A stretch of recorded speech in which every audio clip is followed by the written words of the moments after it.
Hello बच्चों, Milton drop experiment पर questions अक्सर पूछे जाते हैं कि एक ड्रॉप है, उस पर कुछ चार्ज दिया हुआ है और वो जो ड्रॉप है वो फ्रीली हैंग कर रही है, फ्लोट कर रही है।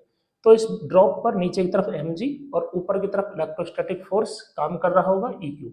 इस केस में हम जो चार्ज है, चार्ज की वैल्यू हम ड्रॉप पर कैलकुलेट कर सकते हैं, रेडियस, मास, इलेक्ट्रिक वैल्यू, ये सारे पैरामीटर कैलकुलेट कर सकते हैं। तो यहाँ पर कॉन्सेप्ट क्या है कि जो नेट फोर्स है ड्रॉप पर वो जीरो रहेगा। तो यहाँ पर एक क्वेश्चन दिया हुआ है, ऑयल ड्रॉप है, रेडियस दे रखा है उसका 2 मिलीमीटर। तो रेडियस इसका आ चुका है 2 मिलीमीटर, 2 इंटू 10⁻³ मीटर। डेंसिटी दे रखी है 3 ग्राम पर सेंटीमीटर क्यूब। तो डेंसिटी 3 इंटू 10⁻³ किलोग्राम पर सेंटीमीटर, किलोग्राम पर मीटर क्यूब।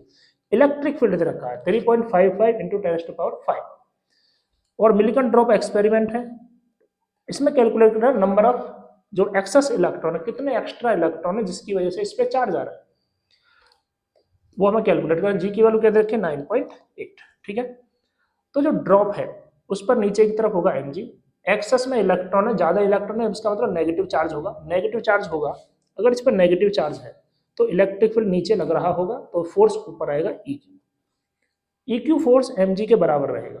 तो eq और दोनों mg, eq equal to mg। अब यहाँ से q इक्वल टू क्या होता है, ne होता है। e क्या होगा, इलेक्ट्रॉनिक चार्ज 1.6 इंटू 10⁻⁹ और m क्या लिखेंगे, density into volume, density rho और वॉल्यूम 4/3 पाई आर क्यूब। यहाँ से n इक्वल टू आ गया 4 rho pi r cube g upon 3 capital E और स्मॉल ई।